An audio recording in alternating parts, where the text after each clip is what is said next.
Hello and welcome to the Work Inspired podcast. I'm your host, George Lucas Pfeiffer, and on today's episode, we've got another incredible guest. Aaron Goldman is the Chief Marketing Officer for Mediaocean, and he's got an incredible professional story. Now, anytime I speak with someone in marketing, I get a little extra excited because I resonate with a lot of what they have to say. But whether you're in marketing or leadership or really in any profession, you're going to learn a lot from Aaron today. He's got some great perspective and insights on not just business, but on life. So let's dive right in. Work Inspired starts right now.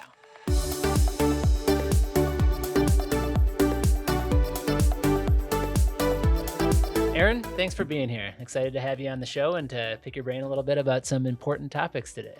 Thanks for having me. So tell us your professional story. Tell me how you got to where you're at today and what are you currently doing? Sure. So my title says Chief Marketing Officer, but at the core, I'm really a writer, a storyteller, a salesperson. I went to school for journalism, University of Illinois. And after about 6 weeks into my first semester, I got really sick of having to write all these papers. And I looked and said, all right, what else can I apply the credits from the classes that I'm enrolled into? And at University of Illinois, there's a College of Communications where at the time it was journalism and advertising were the two majors. So I said, all right, let's give advertising a try. And little did I know that would turn out to be my full career. But I've stayed true to kind of those elements of writing. Actually, at school, I worked for the Daily Illini newspaper, not as a writer, but in advertising sales. And so coming out of school, I wanted to get into advertising, and I had two routes to take. I had an offer from Starcom here in Chicago, which was part of Leo Burnett, a media agency, and a company called L90, which was an online advertising network. And this is 2000 when I was graduating, and I said, all right, I have a feeling this internet thing, is here to stay. Might be a better opportunity, faster way to kind of climb the ladder. And so I put my eggs in that basket and started actually in ad sales for that advertising network. After about, let's call it 4 years at L90, and the company went through a number of phases. It got bought by the Excite Network, which got bought by Ask Jeeves, which got bought by IAC. So a lot of Web 1.0 names there for you. And by the end of that run, we, along with some of my friends actually from school, went off and started an agency called Resolution Media, which was an ad agency that eventually got acquired by Omnicom, which is a large advertising holding group. And so in there, I kind of morphed from a pure sales role into a hybrid business development and marketing role because there's no salespeople at agencies. They all carry fancy titles and business cards. And so I was business development, partnerships, and marketing. Oh, very nice. And from there, I spent about 4 or 5 years there. After that, went off on my own for a couple of years, did some consulting, wrote a book called Everything I Know About Marketing I Learned from Google. And yeah, still available. That was 2011 when I published it. It still holds up today, although lots changed in the world. Yeah. I've learned a little more besides just Google. And then after that, I went to work for Kenshu, which is now called Sky, as CMO. So that was the first time I was in a pure marketing role, CMO title. Spent about 5 years working for Sky, which does B2B advertising technology. Went to a startup called 4C Insights, based here in Chicago. And that company got acquired by Mediaocean in 2020, July, middle of the pandemic. Some fun stories there that I'm sure we can get into. And here I am now, still in that same CMO role, just with a larger company, Mediaocean. That's awesome. That's a story with a lot of chapters in it. Some of them I really resonate with from your college days. I started as a communications major at Iowa and also a film major back then. I wanted to do digital media, but that was cinema and comparative literature is what they called it back then. And I, after being in my marketing, communications class for 2 years, I was like, man, my business minor is significantly more work than both of my other majors combined. So I switched over to marketing so I could get the business degree. But and you mentioned Leo Burnett. We're actually having one of the presidents there's two, but one of the two presidents on the show later, I think in 2 weeks. So you're in good company from a marketing perspective here. And we've interviewed some great CMOs, and it sounds like your experience is going to add to that Rolodex. So thanks for being here. Yeah, for sure. So tell me, what does Mediaocean do? So we are a software company, and we make technology that can be used to create and place advertisements across everything from television to TikTok. Nice. The company was started in the 60s, so it's been around for a long time. And back then it was TV, radio, print. Those were the kind of primary channels that you used from an advertising standpoint. And of course, over the years, we expanded, things like cable came along, and then of course the internet changed everything. And now there's a lot of focus on social media, connected TV, streaming platforms are super hot. And so our technology is used by companies that want to advertise themselves and or their agencies that make and buy the ads for them. And so my job is actually to reach other CMOs who might be thinking about automating pieces of their technology stack for advertising and marketing. And so it's kind of a unique opportunity where I am the target market. Yeah. Earlier in my career, I was working on campaigns for, let's call it, P&G, the Pampers brand. And I'm a, 20-something-year-old single guy trying to get in the head of moms with kids, who might be in the market for diapers.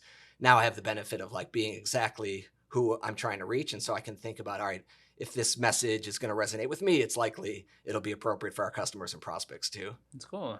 How is the company structured? Are you guys all here in Chicago? Are you across the country? Yeah, we're spread out. We're a global company. So we have in Chicago is a main hub, and New York as well.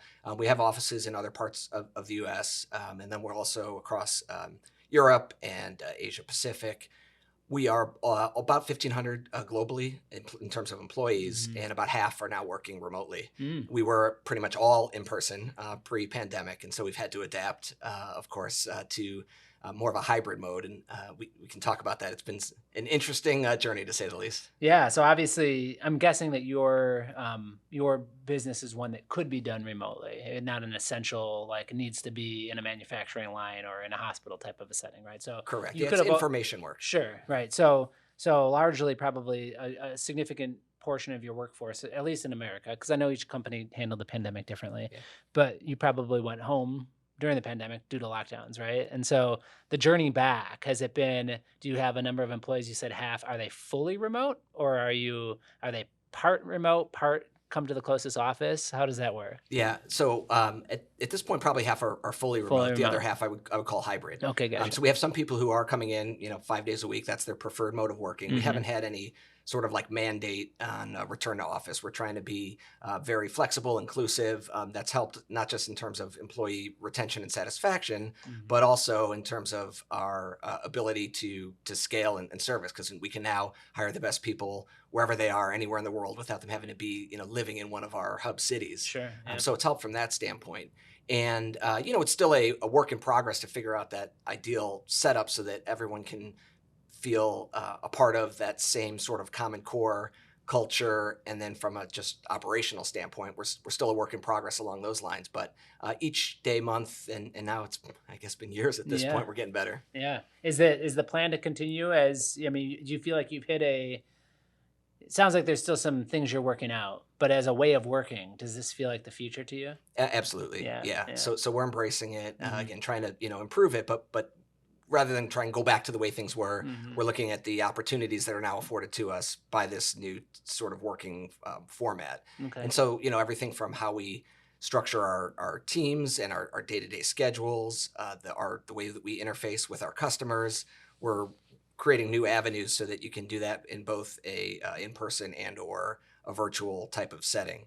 As a small example, thinking about how we sort of structure our days, we have what we're calling Collaboration Wednesdays. And so that's kind of a day where, again, not mandated, but strongly encouraged that people come into the office if you're in one of the cities where we have a physical location.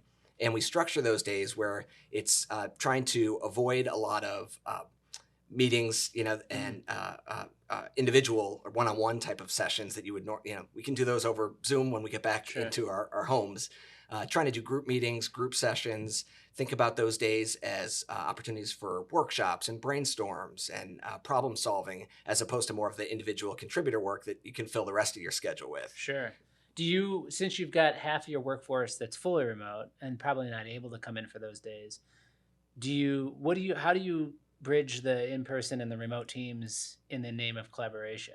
Yeah, so what we try to do is play to the lowest common denominator in any meeting. And so what I mean by that is thinking about who's the person who's participating in the meeting, that it will have the biggest challenge in feeling included and actively contributing to the meeting. Okay. And so when we set up our rooms and we use the tech that's available, we're trying to think about, okay, how can we make sure that the person in the, one bedroom apartment who's, working out of their bed with a lot of, maybe noise, either right outside their room or down on the street or whatever that situation is, how can we make them feel like they're sitting right here in the room with us? Sure. And so what we try to do is have each person in the room with their computer or whatever they have set up as both so that the camera can be on and close up so that you can see the person and have the same feeling of body language as if you were sitting in the room with them, but also to serve as a reminder to that person in the room that there's people outside the room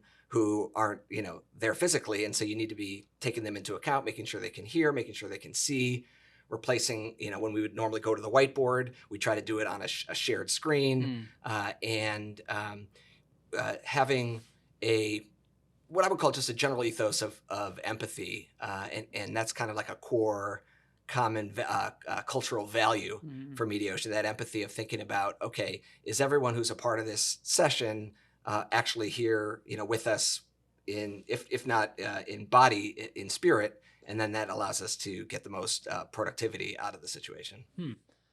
So let me pre-validate my self-serving industry question with the acknowledgement that you've benefited from hiring from a remote workforce because you can hire and tap new markets. There's a real estate savings, obviously, and there's a flexibility that is everyone wants that. That seems to be indisputed. But clearly, you haven't decided to go all remote.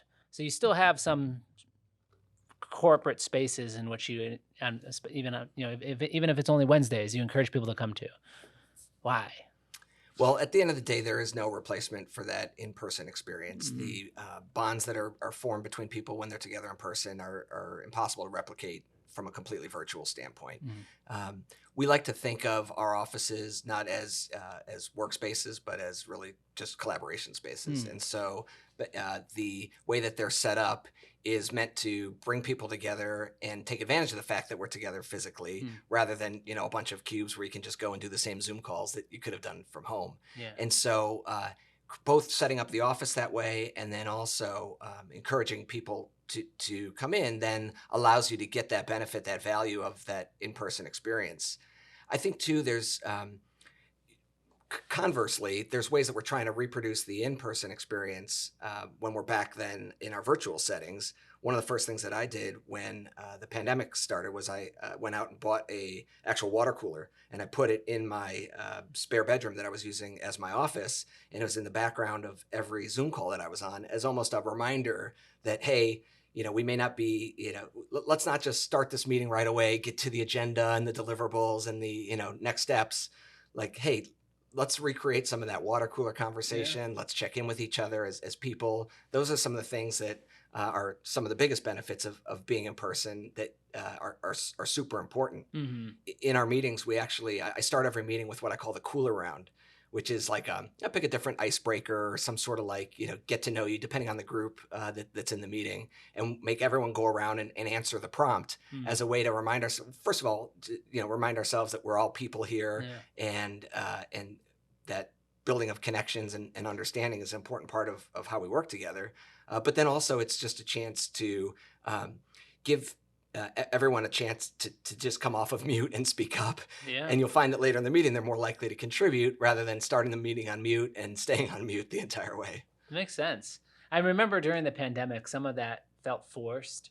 Like we would do we try to replicate all things that we had traditionally done in person over Zoom. And some of them were fun, but some of them were just like, it was every other night, and it's interesting that a lot of those have gone away, but finding ways to integrate some of that into each meeting or into the day-to-day, I think that's a great idea. And one of the questions I had for you was that in doing some research on Mediaocean, something that's really impressive about your company is you've got an excellent online reputation. And I know that part of that's you and your role. I know as a CMO myself that's important for you to look after, but that's also a direct reflection of your culture and your team, right? I mean, you guys have, satisfaction, willingness to recommend others working there, approval of leadership. I was mostly looking at Glassdoor, where traditionally you're getting roasted, because most people that leave reviews on there don't, they left for some reason. So what do you attribute that to? Is it this intentional, this empathy that you're talking about? Is it creating a fun factor at work? How are you making people so happy to work for your company? Well, it starts at the top. Uh-huh. Our CEO always says that people are our most important asset. Mhm. And from just an everyday standpoint, putting the focus on our people allows and makes sure that everyone can do their best work. Actually, even earlier in my career, when I was with Omnicom, they had a program called the Senior Management Program, which was at Babson College. You actually went off and sat in a university lecture hall and had sessions. You worked through case studies, and one of the core principles that they instill in you is this idea called the service profit chain, which essentially goes like this: if you have satisfied, happy employees, that will lead to happy, satisfied customers, which will lead to healthy profits, in that order. Mm-hmm. So if you focus on your people first and create a place where they can do their best work, feel fulfilled, be their authentic selves, then they're going to show up, and that's inevitably going to lead to happy customers who become loyal, spend more money with you, and then the profits will follow. You can't short circuit that sort of process. A lot of that is how we operate at Mediaocean as well. It's a technology, it's a software as a service, right? And so ultimately people are paying for the use of technology, but they're still working with you as people. And that human connection is important in any aspect of the business. Yeah. Now, in our case, when we go through and we think about, all right, how, we have I mentioned we've been around since the 60s. So we have people who have spent their entire careers at Mediaocean. It's incredible. The monthly milestone anniversary emails will come out, and it's like, congratulations, 40th anniversary, 35th anniversary. And meanwhile, this company also has bought a lot of other smaller companies over the years. I mentioned that I joined when 4C was acquired in 2020. 4C was started in 2011, so it was a relatively young company. And, no one was thinking about their 40th anniversary for a company at that point. So you've got two very different cultures that came together. One that's been an established company for some time. The other that is more startup, used to kind of just operating in a scrappy sort of fashion. Everybody small enough where you can get the whole company in a room for an all hands. And so putting those things together, ultimately then in thinking about the people first, and then building from the inside out has become sort of a playbook that we now use as we've acquired other companies. I think in the last 10 years, Mediaocean's bought somewhere between 12 and 15 different companies. And so we've been able to kind of apply that, but always keep that same common core foundation of focus on people. Having that many acquisitions, how do you handle different culture types? When they make an acquisition, are they searching for cultural fits? My guess is there's probably an element of searching for a service or a customer segment or vertical that is, that they want a gap they want to fill, right? So when you purchase a company, and you've been on the purchased side or the acquired side a number of times with your own agency and some startups that you've worked for, if it's not a direct cultural fit, how do you allow that acquired company to keep some of its authentic self, but also make sure that it's part of the larger organization and it's sharing the same values, so that when you go to market now as Mediaocean, I don't know if you keep all the different brands or if you roll them all up into Mediaocean. How do you navigate that? Because I know this is not an easy question to answer, and it's nuanced, and there's a lot of different ways to consider it. But basically, you've got, let's say you had 11 acquisitions. Each one of them is going to have their own organizational culture and structure and values. Do you, when you're looking at acquisitions, do you try to find ones that are the best match, and that's how you make your decision? Or do you have some sort of secret sauce for a joining of forces in the least friction, in the most frictionless way?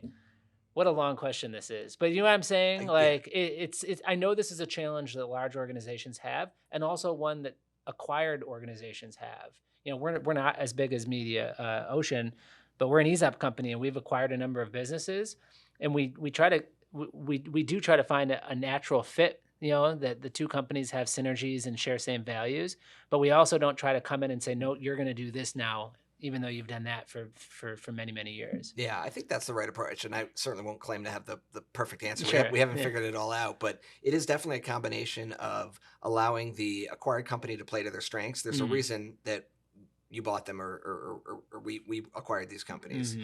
And again, it is either, some sort of people capability that we want to bring in, a technology capability, oftentimes both. And that capability was built in a way that was critical for them bringing a service or product to market to a certain stage. And then we thought, all right, this is a piece that we want to build into the stack that we've now assembled.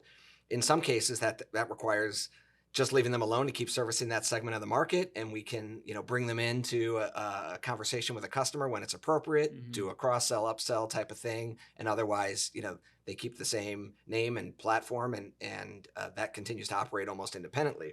In other cases, the thesis of the acquisition was, hey, by bringing these people and technology capabilities and building it into the broader platform, that's going to give us new opportunities for scale and unlock new opportunities for our customers. In those cases, it's beneficial that they adopt the programs, the protocols, and ultimately the brands and other aspects of the larger Mediaocean corporate set. So it's not always the same for each situation, but what we try to do is bring elements of both to the table. We kind of know some things that are core constructs that have worked time and time again inside and out of all the different types of companies that we've brought together. And then there's always a couple things that the individual company does well that would be hard to replicate on a broader scale. If those things are working, leave them alone, create the autonomy and accountability so that each of these units can operate and play to their strengths, but draw from the opportunities, synergies, and integrations that can come with the broader corporate structure. And have you found that there's certain things, because the other component here is that diversity is good, right? So if you hire or acquire, if you hire a person for a team or acquire a company for the Mediaocean family, if they're different than than what you've currently been doing, that's probably what you desire, right? So it's part learning from and taking advantage of different perspectives and different capabilities and maybe different cultures. But then also, I go back to this reputation management where people all seem to be happy. Have you figured out any ways where you can kind of quickly fold them into, this is what has worked for us at Mediaocean. This is why our people love it here. And it seems like you've got decent attraction and retention rates. Is there anything that you say, well, we know we do this well, so consider this? Yeah, there's absolutely, there's an employee onboarding, whether you're a new employee that we've just hired or someone who's come aboard through an acquisition. There's a common set of training and onboarding that you go through to kind of get up to speed on how we work, both in terms of tactical systems and also in terms of cultural values.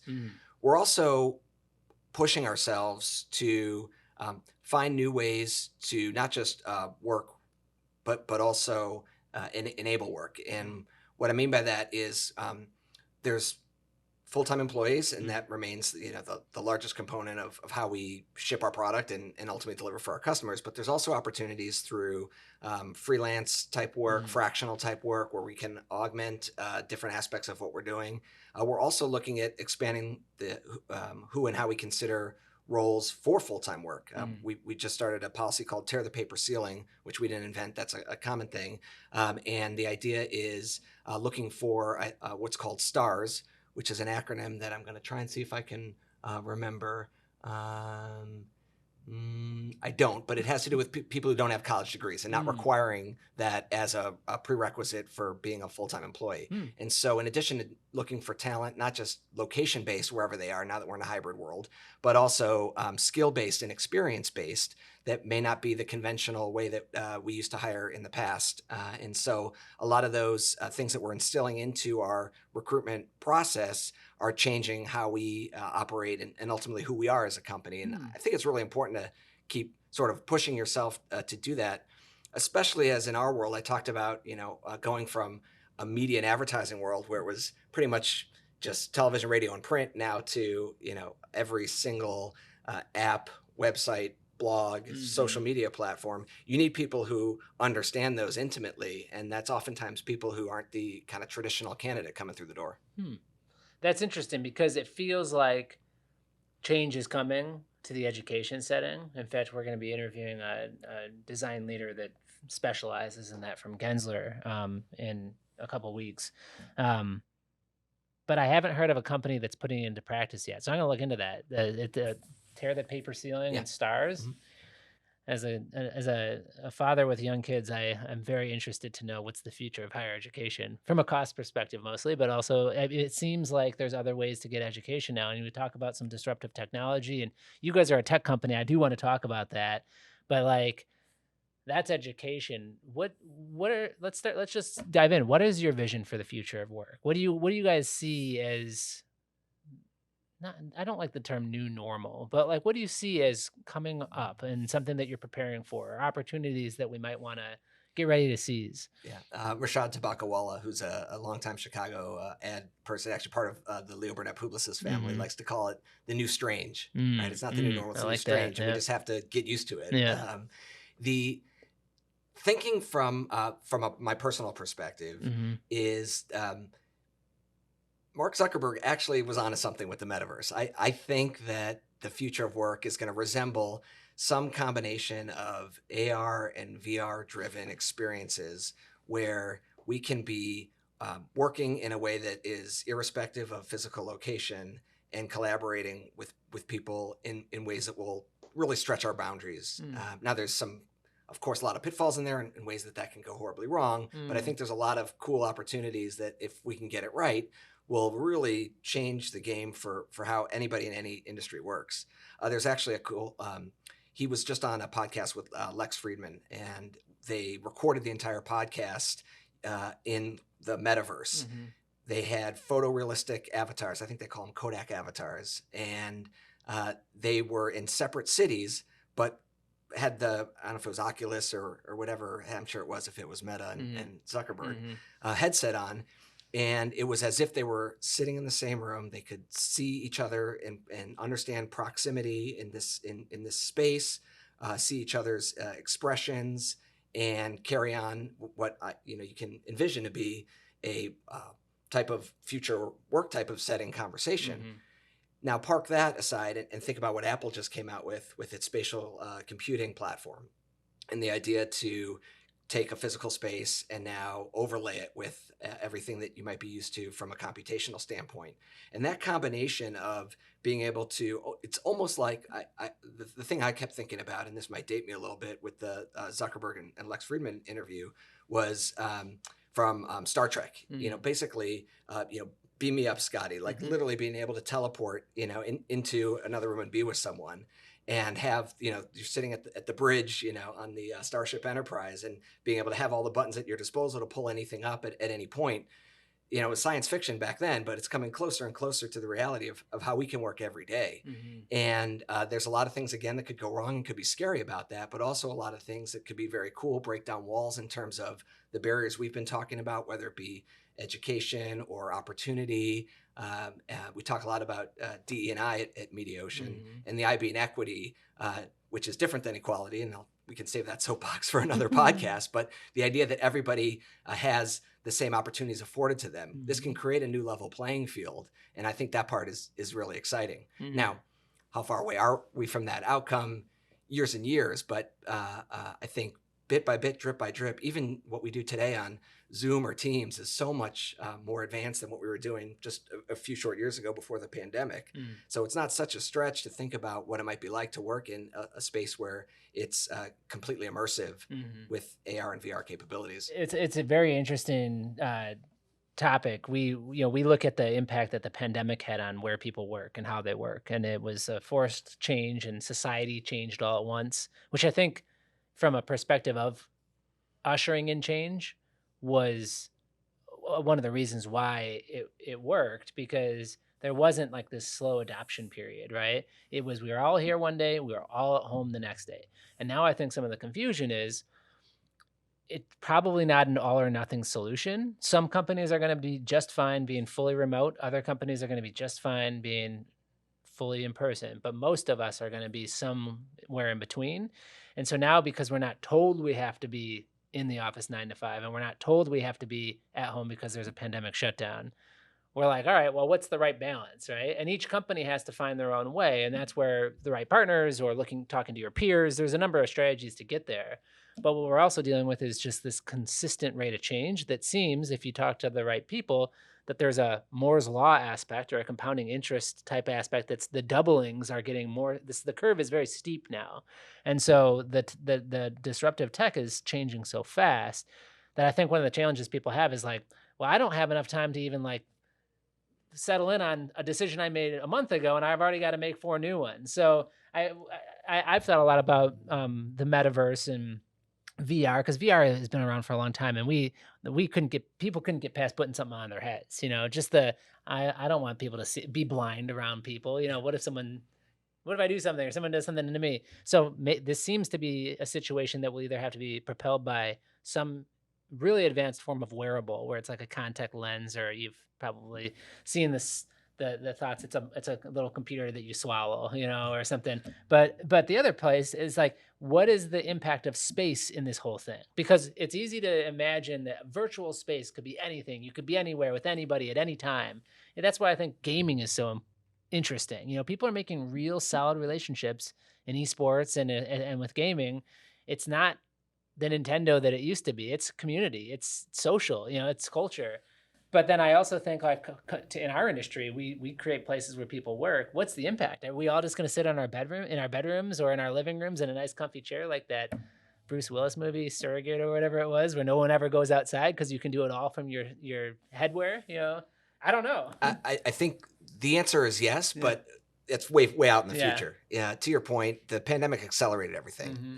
We did, in 2 years, what probably would have taken 20 in terms of some of this acceleration with how business works and just the rate of adoption of new technologies. Had we continued along at that pace, we'd be just tiptoeing into, some of these things. And even with that acceleration, now that we're back to more of a new strange, as we're calling it, you'll go, there's a runway here.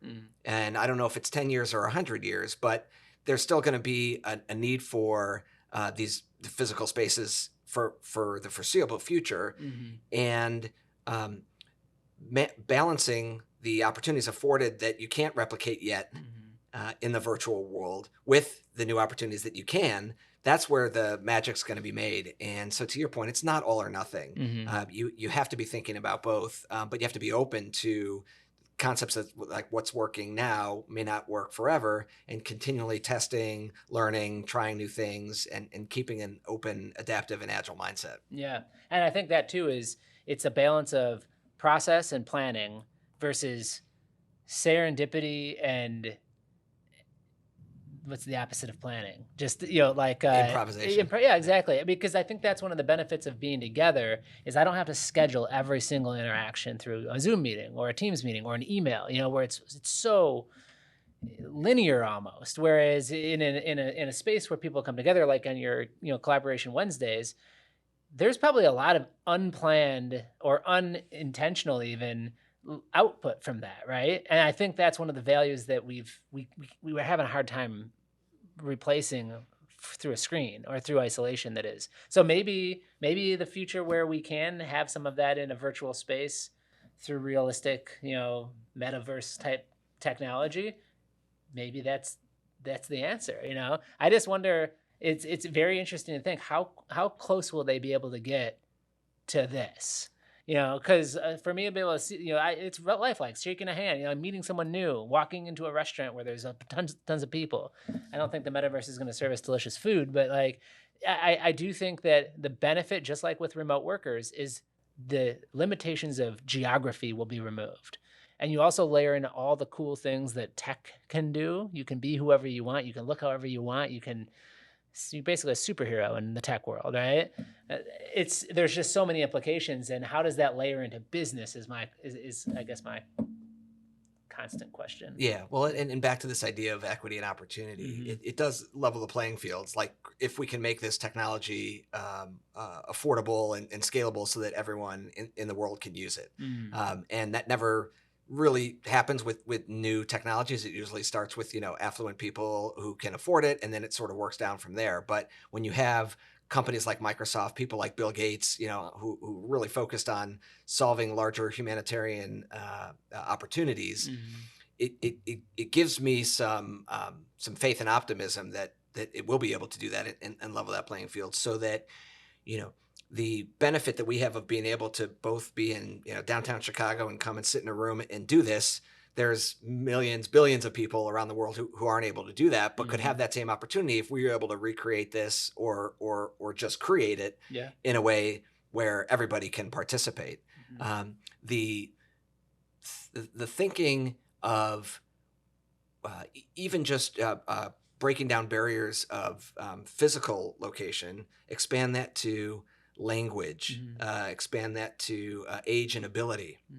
So, people who aren't equally abled, and wouldn't be able to physically walk into or whether it's, sight or other things like that, otherwise participate in the way that business is conducted in today's, or maybe let's call it yesterday's physical world, now have those abilities to participate. And some of these technologies, like the instant translations, or even just small things that's happening now.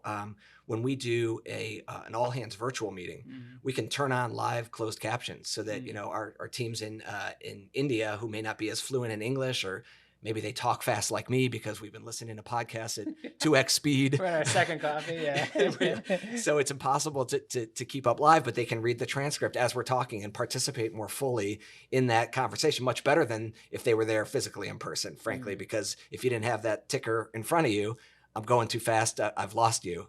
So the opportunities that it brings, I think, are going to open up new pods. But again, you can't forget some of what's allowed us to get to this point. You're excited like I am about it all. And I hear that you're constantly layering in this, how do we bring everybody on board, the personal aspect to it. And that's admirable. That's a reflection of what you've talked about your culture being. So that's great. As it relates to technology advancements or disruptive tech, and being in a tech field with your company, anything you're particularly excited about that's coming up here in the future? I mean, I hesitate to scratch the AI itch because we talk about it on every episode, it seems now. But is there anything that you guys are looking at that you think is going to be transformational for your business? Here, I will pull at the AI thread, but maybe not in a way that is expected, at least from when it comes to advertising and marketing. A lot of people think about the opportunities with AI is I can create endless versions of messages. I can have, ChatGPT write my emails. I can have DALL-E create, images for my social posts or my blog posts, or, creating video on the fly. Yes, that's cool. And AI is bringing new capabilities for the intelligence that fuels the advertising and marketing industry. And so as an example, Flash Talking is a company that Mediaocean acquired in 2021. And one of the companies that Flash Talking acquired was called Drizem AI. And what Drizem does is essentially uses AI to auto-classify elements within an ad. So you can look at an ad and it'll automatically tag things. That's a shirt. That's a dog. That's a blue shirt. That's a labradoodle, and take it down 18 levels of the taxonomy, right? It's a blue crew neck shirt made by Hanes. And in so doing, all of these different pieces of information become opportunities for insight. And so when these ads run out in the wild and we're auto-classifying them and figuring out, okay, what are people responding to?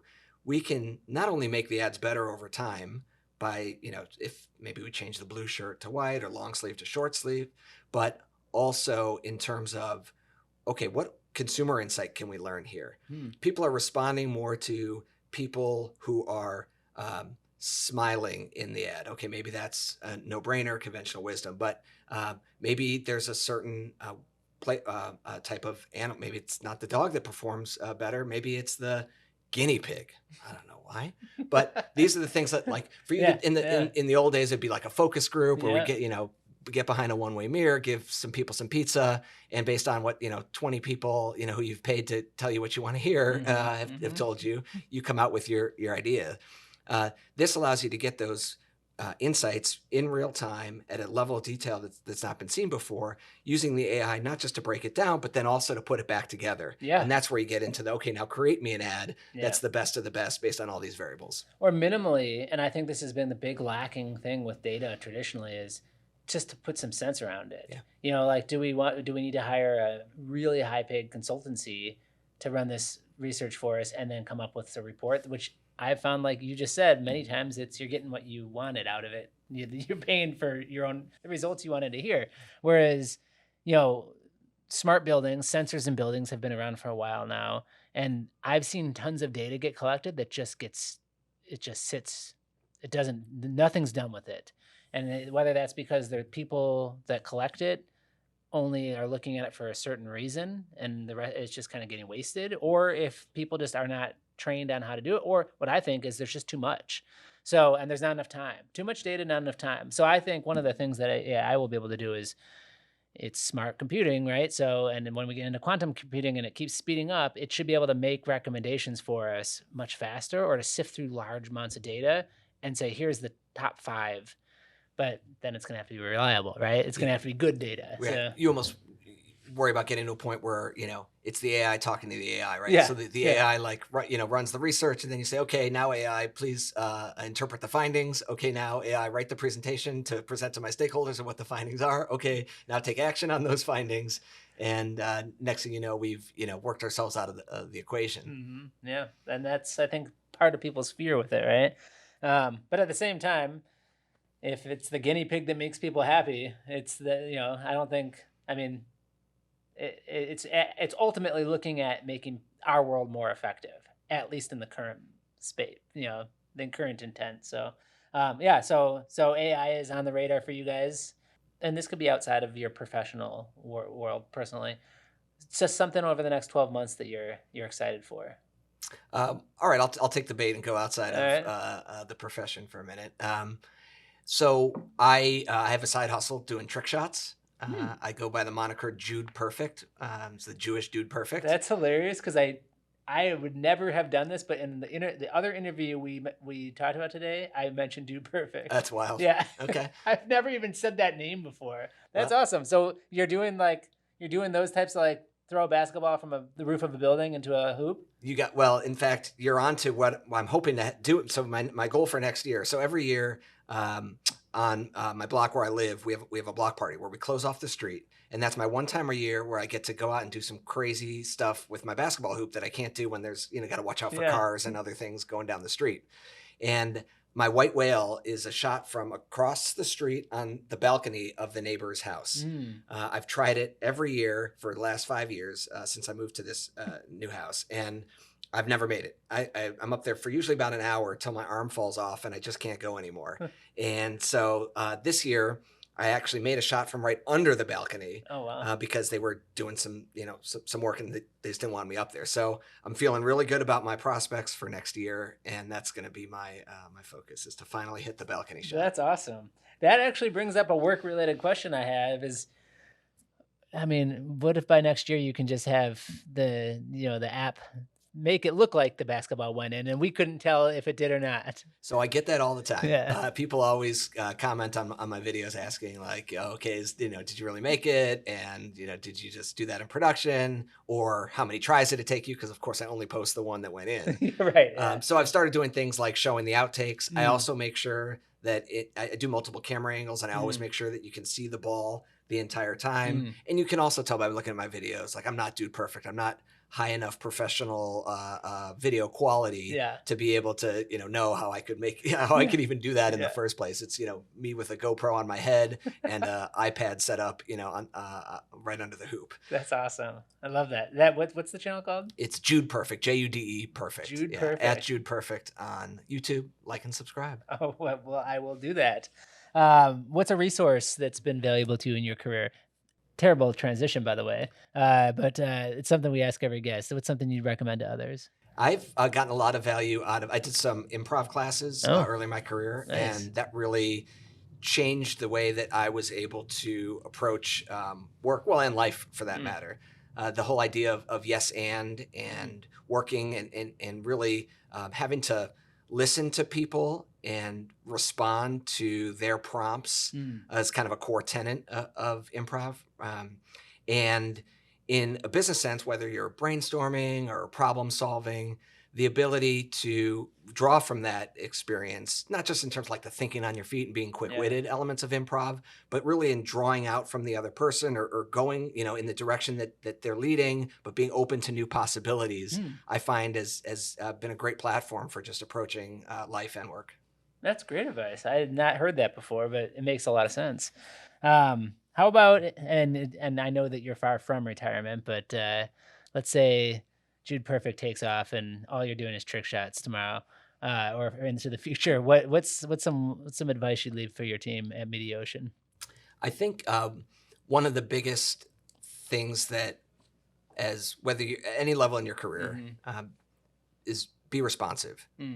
In today's world, where we talked about the different ways of working, different formats for virtual, in person, whatever the case is, being responsive is going to show that you're there, you're showing up. There's this discussion of people that are quiet quitting out there, which is just sort of hiding between Zoom calls. And being responsive is going to help from a sort of personal brand standpoint. I think if you're the person that's known for getting back to people, regardless of what you get back to them with, sometimes it's, great answers or high quality work. It may not always be, but they know they're going to hear back from you. You're communicating, you're setting expectations on what you're going to do and by when. I think that's something that is easy to do. What's hard to do is the great work and driving towards the ideal outputs. But it's not very hard to just get back to people. In an era where there's so many different ways of, Slack and email, and yes, some people still call. And now, of course, on all the socials, there's a million ways to get a hold of people. I'm not saying you have to be always on all of them, but finding ways so that people know how they can get a hold of you and then getting back to them when they need you is something that'll serve you really well in life and career. Yeah, and I think it's probably getting harder because there are so many ways to be good at that. But I think you're right. It's a fundamental capability that without it, you have to be exceptionally good for someone to tolerate your lack of being there or lack of seemingly to care and not being responsive. And right? I think there's a false perception that like you earn the right to not do that as you get more senior or advanced in your career. Like, well, now that I'm the boss, I'll flex by, not getting back to you for a couple of days. And I think that's just the opposite. I believe in servant leadership, and your job now as a leader or as quote unquote the boss is to be there to help your people accomplish what they need to do, and being responsive is critical to that. You can't just sit back and say, all right, now I've gotten here, I don't have to get back to anybody. Well, it's easy for people to say that they're people first, and organizations to say that that's a core value, but I think you've given some like actual tangible ways to promote doing and actually do that. So I applaud what you're doing, and I thank you for sharing on this show. Thank you for being here in person. I know maybe someday we'll be like Zuck in the metaverse doing this for part 2, but for now, this has been great. I really appreciate it, Aaron. Thanks, George. Thanks for listening. If you enjoyed this conversation, please take a moment to rate our show. If you haven't already, be sure to subscribe to the Work Inspired podcast so that you don't miss any of the incredible guests we have planned for upcoming episodes. We'll continue to find the best and brightest minds in business so that you can learn, grow, and succeed, and so that we can all work inspired.